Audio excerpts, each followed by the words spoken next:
Hello, Jeff, Africa's Last Dance. We are in the middle of doing some reviews. We've got a few of these to do. I happen to notice on my last review, there are no views. Okay, so, knock it off. Of course, who am I talking to? There's no one here. But we're going to continue to do these. I think these are important. I may have a series of 4 or 5 to do. Check them out when you can, when you feel like you want to listen to me and my light speak, and I recommend them. Okay, even though it's funny, there's no views. Time of year maybe, hopefully, huh? But we're going to continue then the review process. All right, we had one review, and here is the second review. As we've come up and done the videos, I want to make sure that we kind of condense them and get them fastened into our heads, your heads, my heads, everybody's heads.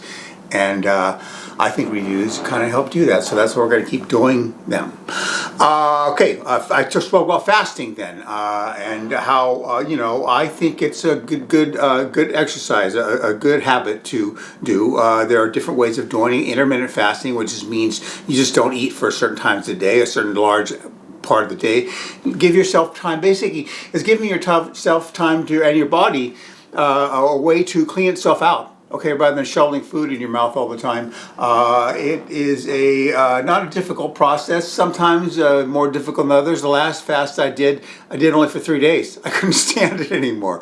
But usually I do 4. Because of, like I say, this autophagy thing that takes over. As I fast, I massage myself. I drink distilled lemon water, pulling the metallics out of yourself with that distilled. It is seeking the metals to complete itself, so it pulls them out of your body. I massage myself. I take a steam bath. I breathe, do the Sudarshan Kriya. I swim. I walk. All with a little bit taken off to not to put too much on my body. Always surprised to know at the end of that fast, if I go take a swim 4th or 5th day, I am strong. Strong and energetic in that water. You would think I would be weak, but no, not. So there's some evidence right there, that body's appreciating. You're giving, especially at this time, you're giving your body time to rebuild in the crystalline structure. And we're rebuilding our bodies now as we move into the 5th dimension, we're going to become carbon-based bodies into crystalline-based bodies. So you're given, and all these energies pounding us right now, coming through, and there are significant amounts. We give our bodies a chance to integrate those energies because it doesn't have to focus on digesting food, okay? And all those things I do, pick a couple of them. I've accumulated these things I do as I fast over the years. And, it's all smart stuff, helping your body, getting the most out of that fast. You don't have to make a big thing of it.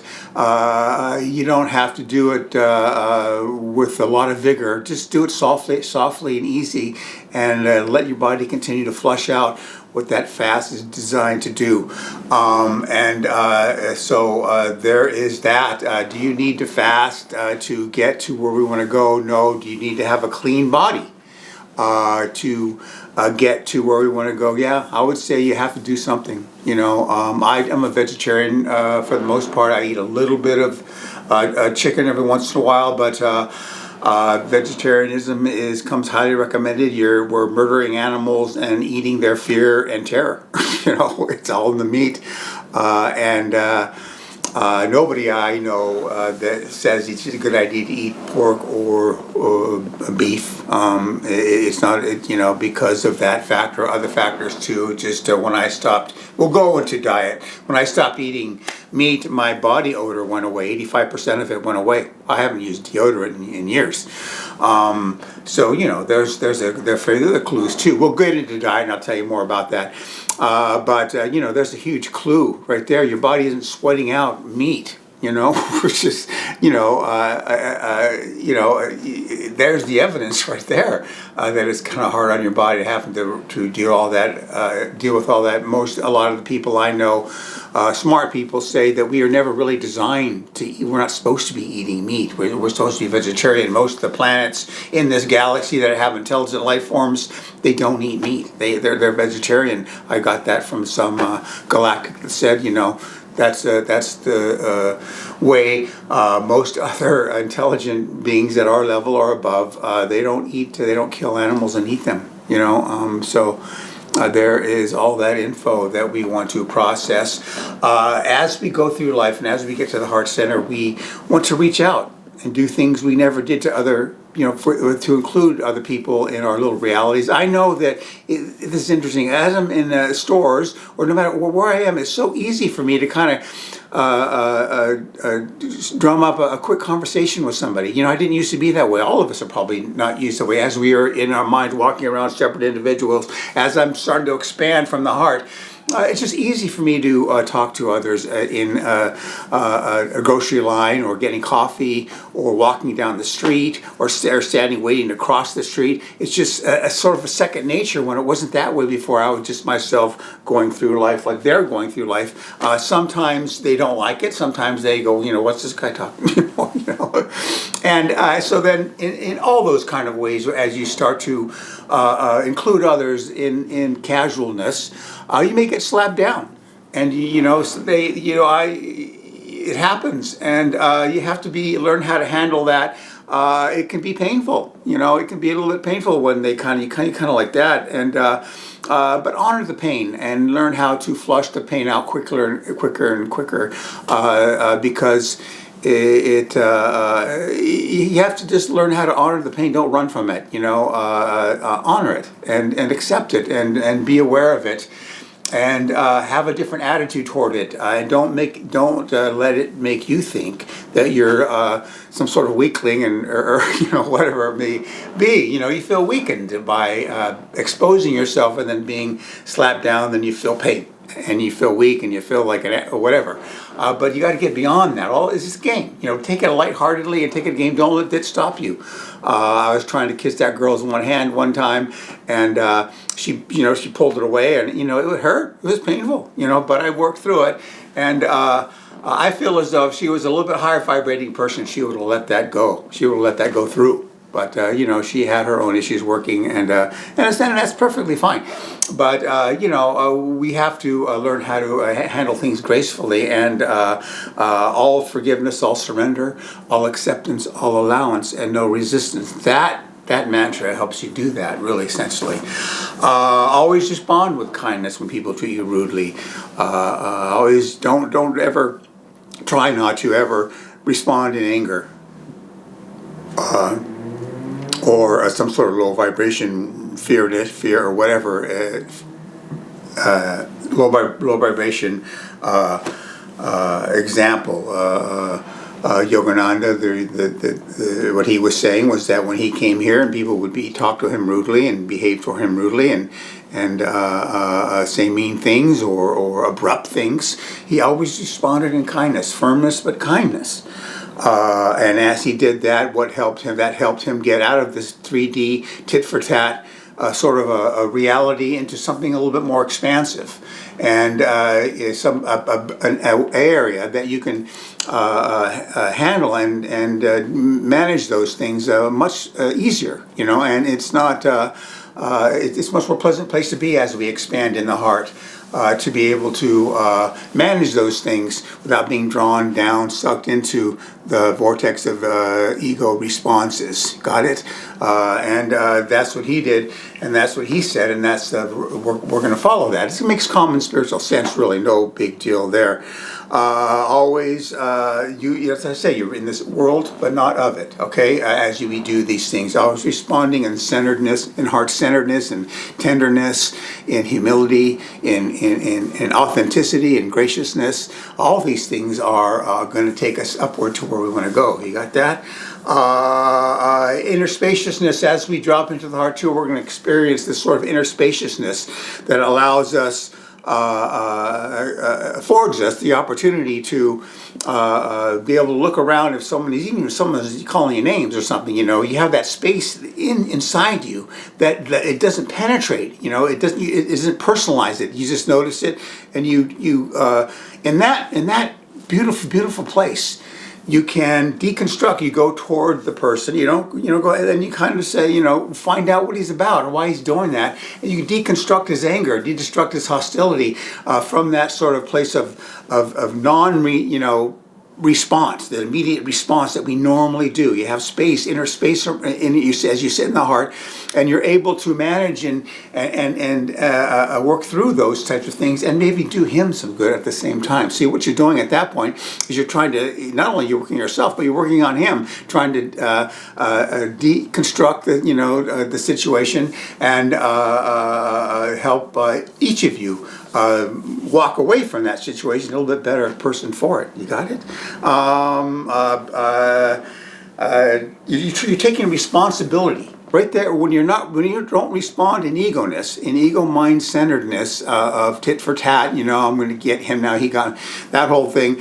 You're taking responsibility for the issue. You're taking the responsibility for the moment, and you're entering into a new spaciousness that is a learning. You're learning. So you're getting to the fifth dimension when you do stuff like that. You got that? The power of tenderheartedness and humility. It's an extremely powerful place to be when you're in humility. We talk tenderheartedness, or loving kindness, you could say, or humility. We talk those things as mind concepts. But actually, when you've made them real, when you actually start living, and they're a live energy in your life now, it's extremely powerful place to be. It's a very wholesome place to be. In other words, if we're looking for authenticity, we're going to find it in tenderheartedness, humility combination. Because you are no longer afraid, you no longer have anything to hide. It's look, here it is. Hey, this is who I am, and I've got nothing to hide. This is who I am, and I have nothing to hide. All right, that's the space you're in, and you can do anything. That's why I say it's a powerful place to be. Usually we think of power, we think of Napoleon or Caesar or whoever, doing their things in a powerful way, and demonstrating the powerfulness. So we don't think of how powerful tenderheartedness or humility combination is as we move to the heart. But let me tell you, it's one of the most powerful places I've been, and it's a soft, wonderful power. Though it's a inclusive, wholesome power, because you start to allow all the things in you. You allow them now. All the things in you, you surrender to. You allow. You accept. You don't resist in this tender-hearted humility / humility. Energy space in your heart. It really is a wonderful thing. It's what we're looking for. Trust me. As we've closed our hearts for a reason, because of all the reasons I've just said. We want to avoid pain, so we protect ourselves by closing our heart chakra, maybe building a wall around the heart. Energy and protective energy around the heart. We have to learn to dissolve that. So you're going to probably run into some of the things that that gave you cause to close your heart in the first place. But as we become heart-centered human beings, and this is the beauty, we're beaming energy and beaming light out to the world at that point. So how painful can things be if you're beaming light and spiritual energy and love to the world around you? You see, it's not there. You move and slide past it very easily, very wonderfully too. Get into a place where you no longer seek validation too. As you get to the tender-hearted humility area of expression, you no longer need validation from anybody. You're validated. That's the beauty of it. That's the power of it. You don't need to be validated. You don't need to be flattered. You don't need to have someone look at you well or do things to make you say things that make those around you, marvel at you. You don't need to do that. That's the power of that humility and tenderheartedness, handling things from the heart. As opposed to with that constricted mind, okay, with some sort of agenda. Usually when you're in ego mind, you have an agenda. When you're in the heart, there is no agenda. You're just there in the moment and expressing as that moment moves from second to second, and you don't have any mental agenda anymore. You know what I mean? Which is a cover up, really. It's a falsity, and you're not experiencing the moment when you have some sort of egoic agenda working during that moment. You got that? As we uncover things from the past, we have to learn how to acknowledge them. Once again, forgiveness, surrender, acceptance, allowance, and no resistance. These types of things acknowledged. We have to acknowledge them. And acknowledgement in conversations is also a powerful thing to do. We'll get to that in a second. But we have to, I was telling before, you think of something you did in the past, you go, God, how could I have done that? It's a thing that is can be a painful process, and it doesn't just happen once. Then another month you think it again, and you go, oh, how can I don't want that. We don't want that. We want that gone, and we do that, and we have to refine the integrator. Okay, we have to refine that person, because that's a self-judgment. When that gets too painful, that's a way of self-judgment. There's judgment, that dirty, that lousy judgment in that when it gets to be a painful, too painful when we uncover things in the past that we're not very proud of.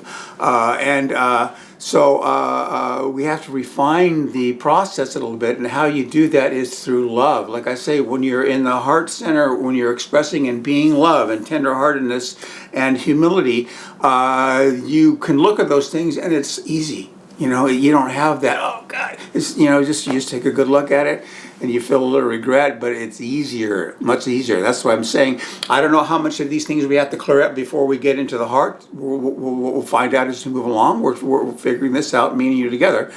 But hopefully it'd be nice if we can do that work, somewhat of that work, 50%, 60% of that work from that heart center, because it is a much more pleasant thing to do, because you're wholesome, you're more whole at that point, and you can uncover these things, and it is much nicer. All the mantra, all forgiveness, all surrender, all acceptance, all allowance to things that happen, to be able to acknowledge them like that, keeps them from bouncing around your head. If you can't do that, then they keep bouncing around your head, and they come back from time to time, and the more that happens, the more you're in your head. And these things are what we're wanting to get rid of. We're wanting to demagnetize that mind. And if we don't do that mantra one way or the other, there's a hummingbird right out there right now. Also, there's a big light there, and it's something I plug it up to go meditate. There's a praying mantis in there, which I kind of have affinity for. Every year I run into a praying mantis. So what incredible creatures those things are. I love them. I've helped them when I can help them. I know there are aliens that are praying mantis aliens that are supposed to look scary. A praying mantis 4 inches long, fine. But a praying mantis 7 feet tall, can be a little bit scary, because they're powerful creatures. I saw a YouTube video of a praying mantis eating a spider, a big mean spider too. No problem. It was kind of gross but fascinating all at the same time. Anyway, there's an alien category, a praying mantis category. We'll talk about this more. I know you think I'm nuts, but I'm not. I think they're 7 feet tall, so it can be a little bit, but they're supposed to be good people. So if you ever run into a 7 foot tall praying mantis being, no, I'm telling you, I'm vouching for them. Okay, don't freak out. Read the aura, read their energy, and they're supposed to be good beings. So, thank God, because they're powerful. They can take on a spider. This spider too. You don't want to mess with them, but they're supposed to be really good beings. So I'm vouching for them personally to you. All right. We want to limit that stuff bouncing around our head, and the way to get that out of our head and out of our being is with that all forgiveness, all surrender, all acceptance, all allowance, and no resistance. That's it.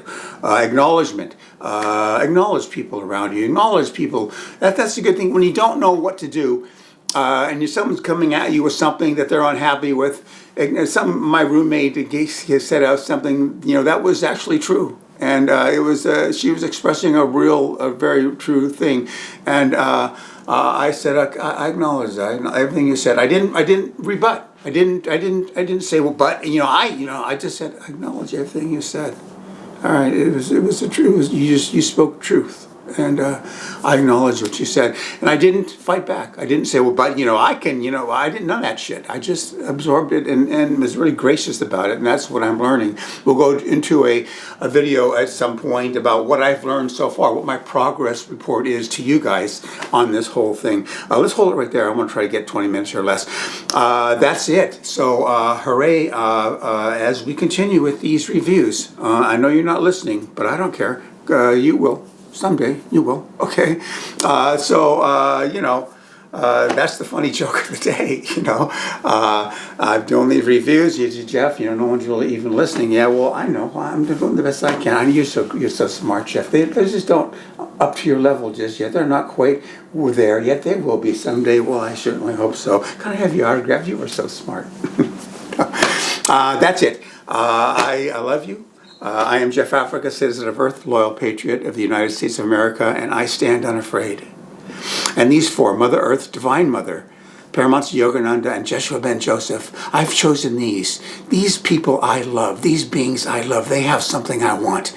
I've chosen them to be an example to you of what it feels like, what it looks like when a being comes from his head to his heart and learns how to deal with the world from that perspective. That's the 5D way. That's the 5D unity, love-based consciousness that we're all going to have to do at some point. And I'm doing it now. And I suggest you come along. I love these beings. I've Mother Mary, I'm Mary Magdalene too. Just yesterday, I was spending time naked on Earth, talking to Mother Earth, telling her things I would never say to somebody else. I know she's listening. Mother Earth is a live being. And she will listen, and I tell her, look, pull some of the sludge out of me as I talk to you. And I tell her things that is intimate conversation. And then the chopper comes, and I got to get the hell out of there. But I do all these little things. I do other things too. Sometimes I don't say, but all these little things are that's highly recommended grounding. Okay, and I'm getting to be a master at grounding, and I'm very, very happy about that. So that's it. This is the review number 2. We have about another 3 more, and we're going to continue to consolidate everything I've said. The last review, this review, check them out. They're good, and I know that I will be talking to someone shortly. It's Christmas. I think everybody's probably focusing on that. All right. Thank you so much.